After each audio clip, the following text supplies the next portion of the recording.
안녕하세요. 오늘도 사연살롱을 찾아주셔서 감사합니다. 결혼 6년차 여성입니다. 모든 불행은 나와 타인을 비교하는 순간 시작된다고 하잖아요. 그 말이 얼마나 근거 있는 말인지 저는 잘 모르겠지만 적어도 저희 시어머니와 시누이한테는 딱 들어맞는 말인 것 같아요. 얼마 전에 있었던 제 여동생 결혼식을 통해 확실히 알 수 있었거든요. 저는 이웃 간에 옆집 젓가락 개수까지 꿰고 살 정도로 규모가 작은 마을에서 나고 자랐어요. 마을이 작다는 건 그만큼 마을 주민들 간에 유대감이 높다는 장점도 있지만 반면에 소문도 엄청 빠르다는 단점도 가지고 있어요. 지난밤 누구네 집에서 부부싸움이라도 벌어지면 다음날 온 동네 사람들이 그 사실을 알 정도니까요. 남편과 저는 그런 동네에서 20년 넘게 오빠 동생하며 지내다가 결혼을 하게 되었어요. 친정과 시댁이 서로에 대해 잘 안다는 건 정말 엄청난 핸디캡으로 작용했지만 그래도 양가의 큰 반대 없이 결혼을 할 수 있었어요. 저희 결혼에는 1등 공신이 있었는데 다름 아닌 저희 시아버지세요. 지금은 세상을 떠나고 안 계시지만 저희가 결혼을 하던 당시만 해도 마을 이장을 맡고 계실 정도로 왕성한 활동을 하고 계셨어요.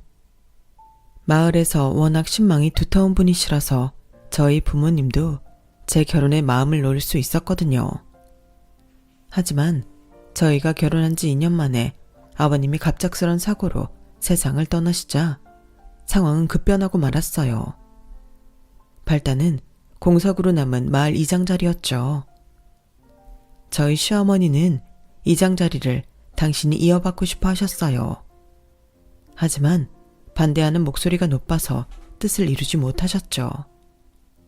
그러던 참에 하필 저희 아빠가 주민투표를 통해 차기 이장으로 선출이 되었고 그로 인해 이장 자리를 놓친 어머님의 분노는 저희 친정으로 향하게 되었어요.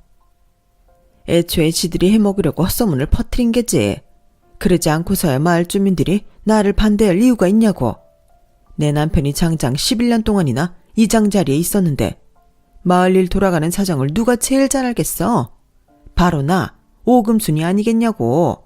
그런데도 이장을 새로 뽑아야 한다고 그 난리들을 쳐? 딱 봐도 해숙이 그냥 입 털고 다닌 거야. 내 남편 자리 뺏어서 지 남편 입에 쳐넣어주려고. 여기서 해숙이는 바로 저희 엄마예요. 시어머니와는 동갑내기 친구로 국민학교부터 고등학교까지 함께 지내온 사이죠. 시어머니의 억측은 입에서 입을 거치는 동안 살이 붙어서 마치 저희 부모님이 처음부터 이장 자리를 노리고 모든 일을 꾸민 것처럼 변해버렸어요. 그게 어느 정도로 무시무시하게 살이 붙었냐면요. 아버님의 갑작스런 죽음에 저희 부모님이 무관하지 않다. 아버님이 돌아가시자마자 장례식에서부터 저희 부모님이 차기 이장 자리를 노리고 사람들을 포섭하기 시작했다. 누군가 돈이 오가는 현장도 목격했다더라. 등등 터무니없는 말들이 난무했어요. 당연히 그 소문을 들은 저희 엄마가 가만히 계실 리 없었죠. 오금순 인연이 미쳤나? 어디서 그런 말도 안 되는 소리를 해. 그깟 이장 자리 하나 때문에 우리를 살인자로 몰아? 이 썩을 년 내가 가만 두나 봐. 엄마, 우리 시어머니가 그 소문을 냈다는 증거도 없잖아. 그저 뜬 소문일 뿐이야. 화부터 내지 말고 일단 어머님이랑 만나서 대화로 풀어. 됐어. 내가 그년 성격을 몰라. 어릴 때부터 지가 못 가지면 발로 짓밟아서라도 남도 못 가지게 망가뜨리는 게 네 시애미 성격이다. 그 더러운 성질머리를 여태 못 고치고 아직도 그러고 살다니. 나이를 헛먹었지. 내 이번엔 그놈의 새치열을 가만 안 둬. 결국 저희 엄마는 씩씩대며 시댁으로 달려갔고 그날 두 어머님은 서로의 머리채를 잡고 한참을 싸우셨어요. 조용하던 마을에 벌어진 사돈간의 싸움은 동네 사람들에겐 재미난 볼거리였어요. 말로는 그만두라고 하면서도 흥미진진하게 싸움을 지켜보더라고요. 사람이 참 잔인하다는 걸 그때 알았죠. 뒤늦게 소식을 전해 듣고 달려온 저희 아빠가 두 어머니 사이를 갈라놓았지만 그런다고 싸움을 멈출 분들이 아니었어요. 오히려 저희 아빠까지 머리채를 잡히고 온몸에 생채기만 날 뿐이었죠. 그날의 싸움은 근무 중에 소식을 듣고 읍내에서 불이 나게 달려온 제 남편의 중재로 끝이 났지만 이후로도 두 어머님들은 만날 때마다 으르렁대셨어요. 그리고 그 사이에 낀 저와 제 남편의 집중 공격에 타깃이 되었죠. 어머님은 저를 볼 때마다 저희 엄마한테 쌓인 감정을 제게 표출하셨고 그렇게 사위를 아끼던 저희 엄마 역시 제 남편한테 화풀이를 하셨으니까요. 자네도 우리가 자네 아버지 죽음에 관련이 있다고 생각하나? 그런 거면 솔직하게 그렇다고 얘기를 해. 자네 엄마처럼 뒤에서 말도 안 되는 헛소문이나 퍼뜨리지 말고.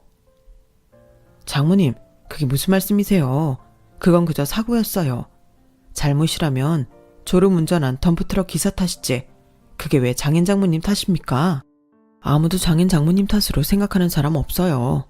저희 어머니 말 때문에 언짢으시다면 제가 대신 사과드릴게요. 죄송해요, 장모님.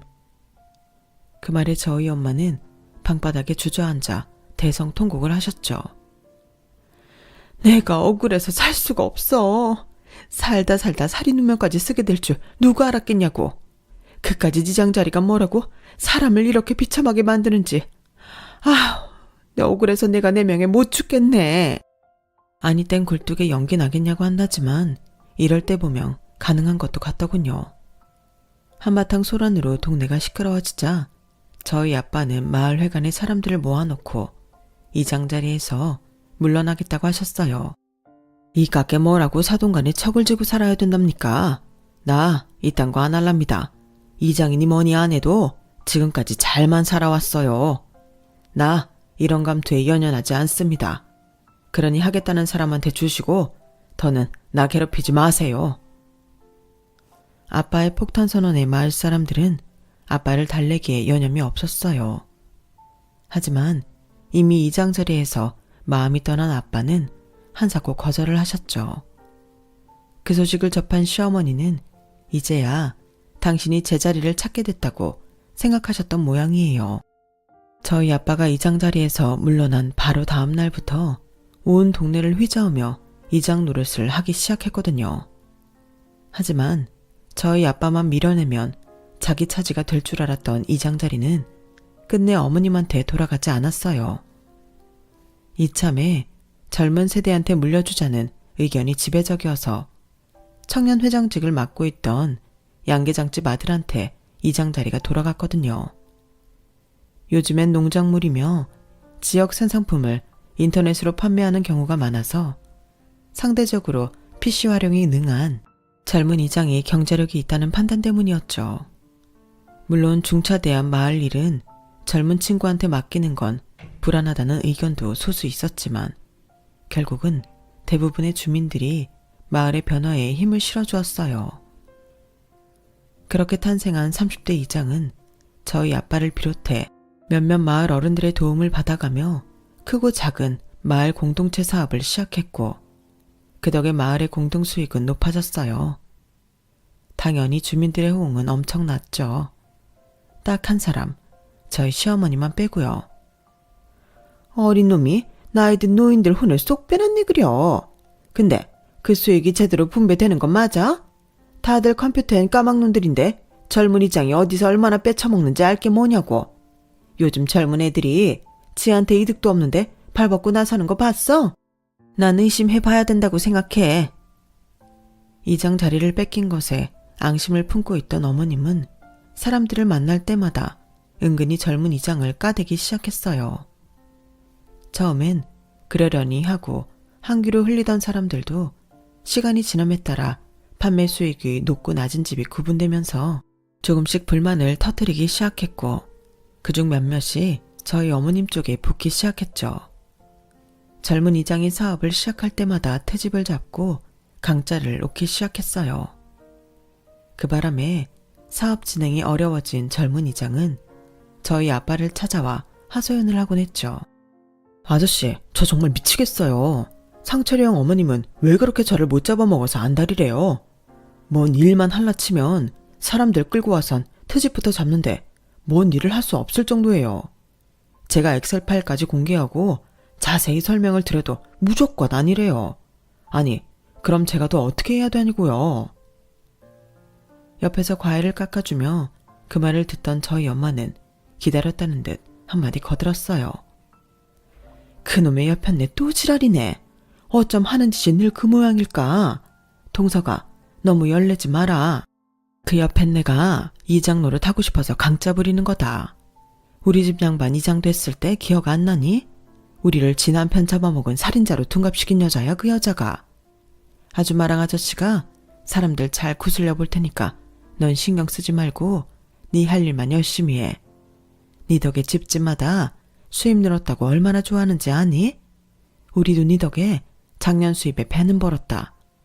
정 안 되면 내가 사위 불러다가 지 엄마 단속 좀 하라고 이를게. 그 여편네가 지 아들 말은 잘 듣지 않든. 결국 그 일은 저희 부모님이 제 남편을 호출하고서야 일단락이 지어졌어요. 남편이 어머님을 찾아가 한 소리를 했거든요. 어머니 때문에 내가 동네 창피해서 얼굴을 못 들고 다니겠어요. 도대체 언제까지 이러실 거예요? 어머니가 이런다고 사람들이 어머니 이장 안 시켜줘요. 괜히 동네 사람들한테 손가락질만 받는다고요. 이 작은 동네에 소문은 또 얼마나 빠른지 어머니도 잘 아시죠? 벌써부터 대직장까지 어머니 소문이 파다해요. 이장 자리 뺏으려고 신임 이장마다 엿먹인다고 다들 말들이 많다고요. 이대로라면 저 창피해서 조합에서 일 못해요. 이참에 회사 그만두고 저도 농사나 지을까요? 그게 어머니 소원이라면 그렇게 해드릴게요. 아니, 내가 뭘 어쨌다고 그러니? 그리고 그 어렵게 들어간 회사를 왜 그만둬? 내가 너 농사 안 짓게 하려고 얼마나 뒷바라지를 했는데 왜 회사를 그만둬? 안 된다. 넌 넥타이 매고 회사 다녀야 돼. 농사는 절대 안 돼. 그럼 약속하세요.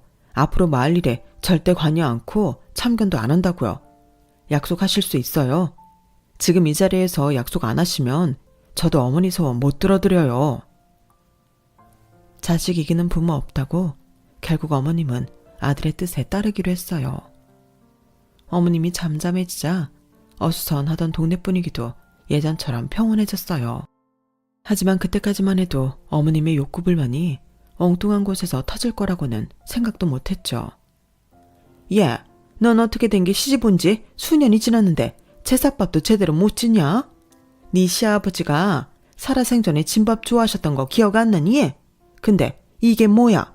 완전 고두밥이잖아. 어쩜 너는 나이가 몇 살인데 아직까지 밥도 제대로 못 짓니? 그건 우리 그이가 고두밥 좋아한다고 어머님이 제삿날에도 진밥하지 말라고 그러셔서 그런 거잖아요.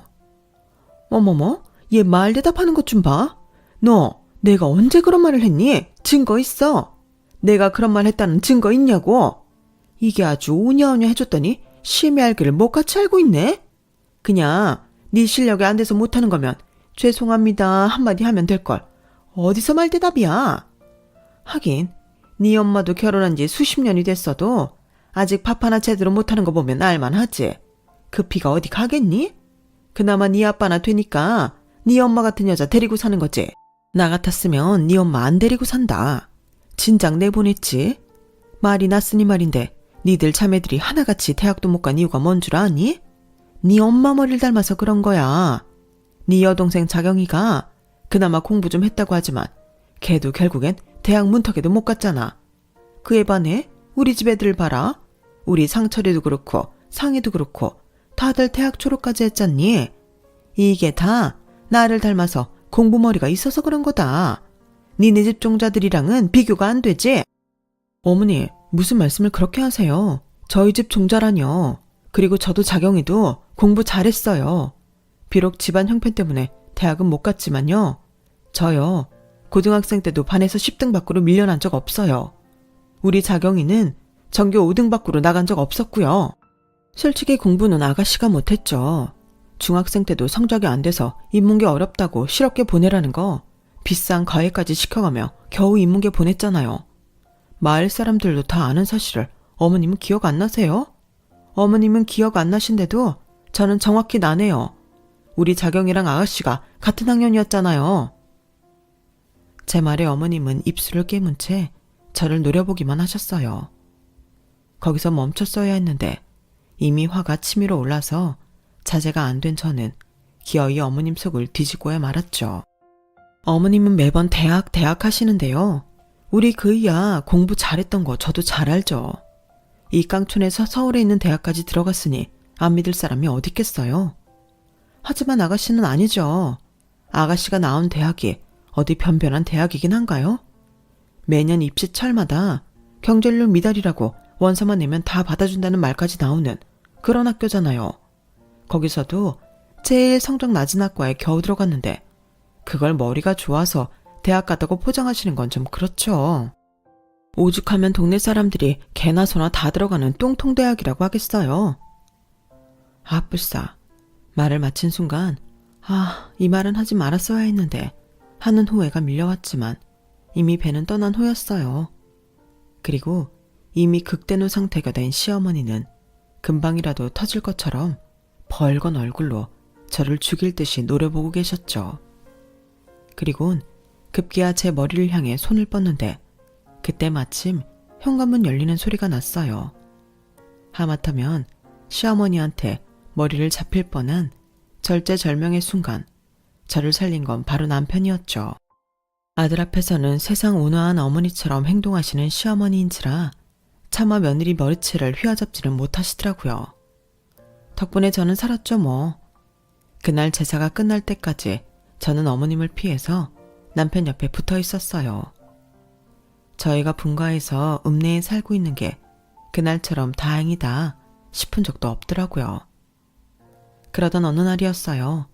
딸아이 하원을 시키고 막 집에 들어왔는데 엄마가 전화를 했더라고요. 화가 단단히 나셨는지 입술을 벌벌 떨면서 말씀하시는 게 수화기 너머로 전해질 정도였죠. 세상에, 내가 억울해서 살 수가 없다.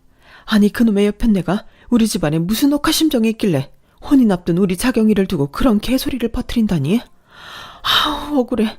아우 속 터져. 엄마, 무슨 일인지 천천히 설명 좀 해봐. 우리 시어머니가 또 무슨 짓을 했길래 그래? 왜? 자경이 결혼하는 거 가지고 또 뭐라고 했어? 도대체 뭐라고 했길래 그러냐고. 글쎄, 우리 자경이가 돈 때문에 위장 결혼하는 거란다. 김서방이 자경이한테 약점이 잡혀서 그 때문에 어거지로 결혼하는 거래. 이게 말이 되는 소리냐? 제 여동생이 4년간 사귀어온 남자라 결혼 이야기가 나온 건 지난 봄이었어요. 그때는 그저 제 짝 찾아서 결혼하는가 보다 생각했는데 지난달인가 여동생이 그러더라고요. 예비 신랑이 돈 좀 있는 사람이라서 신혼집을 강남에 있는 유명 빌라에 마련했다고요. 저희야 뭐 강남이나 그 외의 서울 집값이 먼 나라 얘기처럼 들리는 사람들이라 비싸면 얼마나 비싸길래 그러나 했는데 정말 억소리가 절로 나올 정도라고요. 아니, 젊은 사람이 먼 돈이 있어서 그런 집을 마련했나 했더니 자산이 60억이 넘는다는 거예요. 대학을 중퇴하고 사업을 시작해서 돈을 꽤 벌었다고 하더군요. 그 말을 들은 엄마는 주변 사람들한테 자랑을 했고 그 얘기는 금세 저희 시어머니 귀에까지 들어가게 된 거죠.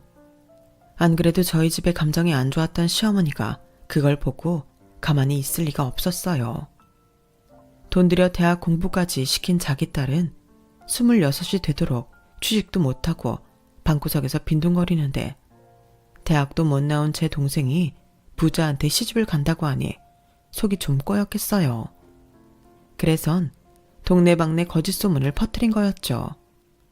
제 동생이랑 예비 신랑이 만난 장소가 룸사롱이었다거나 남녀가 거기서 만날 일이 뭐가 있겠느냐. 서울에서 조신하게 직장생활을 한다던 제 동생이 룸사롱에서 일했던 게 아니겠냐는 말도 안 되는 추측부터 제 동생이 남자 쪽 치부를 감춰주는 대가로 1년간 위장 결혼을 하기로 한 거라는 둥 1년 뒤 이혼할 때 1억을 받기로 했다는 세세한 내용까지 모르는 사람이 들으면 믿고도 남을 스토리였어요. 둘째 딸 결혼을 앞둔 엄마가 그 소문을 듣고는 얼마나 기가 막혔겠어요. 안 그래도 공부 잘하는 딸을 집안 형편 때문에 대학도 못 보낸 것도 미안한 판에 이런 말도 안 되는 소문에 휘말리게 했으니 말이에요. 내가 못 산다 못 살아. 그놈의 여편네 때문에 내가 내 명에 못 죽지. 하다 이제는 자식 혼사까지 망치려고 들다니. 이게 자식 가진 사람이 할 짓이냐고. 내 이놈의 여편네 이번엔 가만히 안 둔다. 가서 입을 찢어놓든 혀를 뽑아버리든 무슨 수를 써야지 안 되겠다. 전화를 받고 친정에 달려가 보니 자리 보전하고 누워있던 엄마는 불쑥불쑥 화가 치밀어 오르는지 한 번씩 벌떡벌떡 일어나 시어머니를 잡으러 간다고 난동을 부리셨어요. 그러자 지금까지 표정 변화 없이 무표정으로 앉아 계시던 아빠가 벌떡 일어나 뛰쳐나가셨어요. 예, 네 아빠 잡아라. 네 아빠 이러다 사고 친다. 저 양반 화나면 물불 안 가리는 사람이잖니. 어서 가서 잡어. 지금껏 시어머니를 죽이니 살리니 했던 엄마는 오히려 저희 아빠가 사고 칠 걸 염려해 제 등을 떠미셨어요. 저희 아빠는 평소 수더분하고 사람 좋기로 유명하신 분이시긴 한데 한번 화가 나면 정말 무서운 분이시거든요. 모르긴 해도 이대로 저희 시댁에 달려간다면 분명 큰 사고가 날 게 뻔했어요. 그래서 얼른 시어머니한테 대문 잠그라고 전화를 했죠. 그랬더니 시어머니가 콧방귀를 뀌곤 전화를 끊으시더라고요. 그래서 남편한테 전화해 상황 전달을 했어요. 저 대신 어머님께 잘 좀 말해보라고요. 제 말은 안 믿어도 당신 아들 말은 믿겠지 싶었어요. 그리곤 시댁으로 달려갔는데 이미 철 대문이 박살이 나 있더라고요. 남편 전화를 받고 시어머니가 현관문을 잠궜는지 아빠는 현관문을 흔들며 문 열으라고 소리를 지르고 계셨어요. 금순이 너 당장 이 문 안 열어? 내일 모레면 환갑인 것이 여태껏 거짓말하던 버릇 못 버리고 금쪽 같은 내 새끼 혼사끼리 흙탕물을 뿌려? 네 년이 봤냐? 내 딸이 술집 나가는 거? 내 딸이 남자 약점 잡아서 결혼 협박하는 거 네 눈으로 봤냐고. 너도 딸 자식 키우고 사는 입장이면서 다른 것도 아니고 남의 자식한테 어떻게 이런 말도 안 되는 헛소문을 붙이느냐고. 문 열어. 어서 문 열어.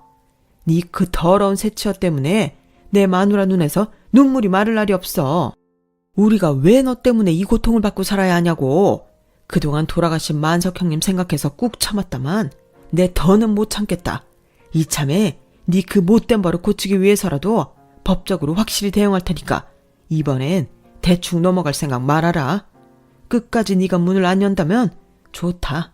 내가 아주 망치로 부숴버릴라니까. 셋 때까지 문 안 열면 문 부숴버릴 테니까 알아서 해라.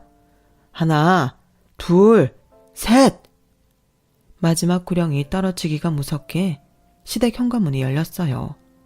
그리고는 그 틈으로 겁에 잔뜩 질린 시어머니가 파리처럼 양손을 비비며 나오더군요. 오빠, 내가 잘못했어요. 한 번만 용서해줘요. 내가 잠깐 헷가닥했었나 봐. 내가 너무 부러워서 실언을 했어요. 제발 용서해줘요, 오빠. 난 이제 네 말은 못 믿는다. 이날이 때까지 네 주둥이 때문에 일 터질 때마다 네가 뭐라고 했냐? 다시는 안 그러겠다고 용서해달라고 했냐 안 했냐? 근데 이거 봐라. 아직도 넌 네 새치어로 동네방네 헛소문 퍼뜨려 놓곤 미안하다는 말 한마디로 끝내려고 들잖냐. 하나도 고쳐진 게 없어. 네가 반성을 할 줄 아는 인간이라면 오늘 같은 일은 없었어야지. 이제 네 대신 수습해줄 만석 형님도 없으니 네 죄는 그냥 네가 받고 끝내라. 나 이번엔 무슨 일이 있어도 법적으로 네 죄값 물을 테니까 그렇게 알고 법원에서 날아올 통지서나 제대로 받아라. 나랑은 더 이상 할 말도 없다. 아빠는 그대로 발길을 돌리셨어요. 그러자 다급해진 시어머니는 맨발로 달려나와 저희 아빠 바지가랑이를 부여잡았죠. 오빠, 내가 잘못했어. 내가 죽일려냐. 오빠, 한 번만 용서해줘. 나 2번 다신 절대로 거짓말 안 할게. 오빠가 하라면 각서라도 쓸게. 내가 해수기한테도 가서 싹싹 빌을게. 그러니까 제발 소송은 하지 말아줘. 그런 일로 소송까지 당하면 내 자식들 앞에서 어떻게 얼굴을 들고 살아. 오빠, 나 한 번만 살려줘, 제발. 그날 눈물 콧물을 빼가며 엉엉 우는 시어머니 모습은 싸움 구경을 하러 왔던 온 동네 사람들이 다 보고 말았어요.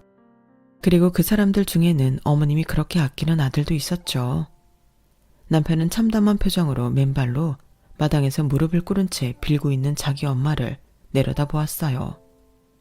그 모습을 목격한 저희 아빠는 깊은 한숨을 쉬시고는 집으로 돌아가셨죠. 어머님의 걱정과 달리 아빠는 소송은 걸지 않았어요. 자식 앞에서 그런 수모까지 겪었는데 그보다 더 큰 벌이 어디 있겠냐면서 말이죠. 엄마는 시어머니가 마당까지 달려나와 싹싹 빌었다는 얘기를 동네 사람들한테 전해 듣고는 그 광경을 직접 못 본 걸 꽤나 아쉬워하셨어요. 그러면서도 자식 앞에서 그런 꼴을 보였으니 속이 어떻겠냐며 안쓰러워하시더군요. 한바탕 난리를 겪은 뒤 시어머니는 온종일 집안에서 두문분출하셨어요. 말로는 동네 사람들 보기 창피해서 그런다고 했지만 실상은 아들 때문이었죠. 저희 남편이 한 번만 더 사고치면 그땐 부모 자식 연도 끊고 살겠다고 선전포고를 했거든요. 그러는 사이 시간은 흘러 제 여동생 결혼식이 다가왔어요. 신랑 측에서 저희 마을까지 차량을 보내주어서 다들 서울까지 편히 갈 수 있었죠. 예식장에 도착해보니 그 규모와 시설에 입이 떡 벌어지더라고요. 식장 안은 마치 숲속에 온 것처럼 천장에서부터 잎이 풍성한 나뭇가지와 꽃나무가지가 길게 늘어져 내려 있더라고요. 게다가 테이블마다 고급스런 장식과 식기들이 놓여 있어서 마치 고급 레스토랑에 온 기분마저 들었어요. 저를 비롯해 평생 이런 호화스러운 결혼식장을 가본 적이 없는 동네 사람들은 휴대폰을 꺼내 사진을 찍기에 바빴죠. 딱 두 사람만 빼고 말이에요. 저희 시어머니와 시누이는 뭘 잘못 먹고 체한 사람들처럼 인상을 팍 쓰고는 입을 삐죽거렸어요. 시누이는 어떻게든 제 동생을 깎아내리려고 혈연이 된 사람처럼 쉬지 않고 입을 놀려댔어요. 치, 군뱅이도 구르는 재주가 있다고. 자경이 기집애가 남자 하나는 제대로 꼬셨네.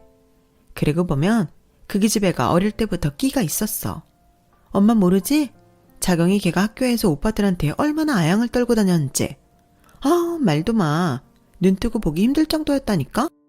기집애야, 너도 좀 그러지 그랬니? 그랬으면 이렇게 돈 많은 남자 만나 호강하잖아. 엄마, 난 인생 그렇게 안 살지. 사랑도 없는 남자랑 돈 때문에 결혼할 순 없잖아. 무슨 소리냐? 그럼 자경이랑 걔 남편 될 사람이랑 좋아서 결혼하는 거 아니야? 좋아서 하긴. 내가 그 오빠를 좀 아는데 자경이 같은 애한테 관심 두는 사람 아니야. 엄마, 이건 아무한테도 말하지 마. 실은 자경이 남편이 예전에 나한테 껄떡댔었거든. 그땐 저 사람이 집도 망해서 대학도 중퇴하고 돈 벌겠다 그러길래 내가 밀어냈지 뭐. 이렇게 돈 잘 벌 줄 알았으면 그냥 받아주는 건데. 시누이는 마치 자기가 차버린 덕에 제 동생이 운 좋게 얻어가진 것처럼 혼자 생색을 냈어요. 제 동생의 연애사를 다 아는 저로서는 어이없고 한심하기 짝이 없었지만 좋은 날 분란을 일으키기 싫어서 벙어리 냉가슴 할 듯 꾹 참고 있었죠. 그런데도 시누이는 되도 않는 말을 멈추지 않더라고요. 그런데 옆 테이블에서 그 얘기를 듣고 있던 제 동생 동창이 참다 못해 한마디 한 거예요. 야, 전상이 그만 좀 해라. 넌 친구 결혼식장에 와서까지 개뻥을 치냐? 언제 자경이 남편이 너한테 찝쩍거렸냐? 네가 서울대 출신이라는 말에 혹해서 술 처먹고 들이대다가 개쪽당하고 밀려났지. 그리고 자경이가 지 남편 돈 때문에 꼬셨다는 말 어디 가서 하지 마라. 두 사람 연애 시절 아는 사람 앞에서 그딴 소리 하면 너 귀싸대기 맞아. 자경이 남편 집 망하고 대학도 그만뒀을 때 그 집 식구들 먹여 살린 거 자경이야. 지 월급 털어서 쌀 사보내고 월세 내주고 시장까지 받아가지고 그랬던 애라고. 자경이 신랑 회사 일 잘 돼서 돈 번 후에도 자경이네 시집 식구들이 먼저 나서서 결혼 빨리 하라고 닥달했어. 뭘 알고나 따를 것이지. 지금도 자경이 시어머니가 자경이한테 얼마나 잘해주시는지 아냐? 어려울 때 자기 식구들 건사해준 착한 며느리라고 결혼할 때 혼수로 젓가락 한 짝도 가져오지 말라고 하셨다더라. 근데 뭐가 어쩌고 저째? 하긴 맨날 방구석에서 하는 일도 없이 뭉개고 있는 네가 그런 허무맹랑한 스토리라도 안 지어내면 무슨 낙이 있겠냐. 근데 그런 것도 정도껏 해야지. 친구 결혼식장에 와서까지 그런 식으로 주둥이를 털면 되겠니? 나이를 먹었으면 제발 나이값을 좀 해라. 너 그러고 살면 나중엔 자식 보기 창피하지 않겠냐? 동창의 말에 신우이는 얼굴이 새빨갛게 달아올라서는 도망치듯 결혼식장을 빠져나갔어요. 그건 저희 시어머니도 마찬가지였죠. 비는 못 속인다고 어쩌면 시어머니랑 하는 짓이 그리 똑같은지. 그러고 보면 유전자의 힘은 참 놀라운 것 같아요. 다행히 제 여동생 결혼식은 무사히 잘 끝났어요. 사부인께서는 착하고 예쁜 따님을 며느리로 주셔서 감사드린다며 몇 번이나 저희 부모님께 감사 인사를 하셨어요. 그리고 예식장을 찾아준 저희 마을 사람들한테도 답례 선물로 발 마사지기를 하나씩 선물로 보내주셨죠. 그 덕에 저희 엄마는 동네 사람들 앞에서 어깨를 쫙 펴고 다닐 수 있었어요. 딸자식 덕분에 이게 웬 호사냐며 엄청 좋아하시면서요. 양지가 있으면 음지가 있다고 저희 엄마와 달리 제 시어머니는 동네에서 입지가 더욱 좁아졌지 뭐예요. 결혼식 날 식장을 빠져나간 어머님과 시누이가 화장실에서 제 친정 부모님과 제 동생 흉을 보는 걸 동네 사람이 본 탓이었죠. 같은 동네 사람으로서 그 좋은 날 축하는 못해줄 망정 결혼하는 사돈처녀 앞날에 저주를 퍼붓더라며 온 동네에 소문이 난 탓에 한동안 밖에 다니지도 못하게 되었어요. 그 소문을 들은 저희 엄마는 사람은 고쳐 쓰는 게 아니라며 저희 시어머니는 관뚜껑 닫힐 때까지도 그 버릇 못 고치고 남의 흉을 볼 거라며 혀를 끌끌 차시더군요. 그러고 보면 시어머니와 시누이는 자신의 인생을 돌볼 생각은 않고 자신과 타인과 비교하면서 손수 지옥을 만들어 나가는 것 같아요. 길어야 100년도 못 사는 인생인데 이제는 좀 남의 인생이 아닌 자신들의 인생에 집중하기를 바랄 뿐입니다. 지금까지 제 사연을 들어주셔서 감사합니다. 들어주신 분들 사랑하는 가족들과 행복하세요. 여러분, 사연 댓글의 응원과 현명한 조언 부탁드려요. 좋아요와 구독은 저에게 큰 힘이 됩니다. 오늘도 좋은 일 가득하세요.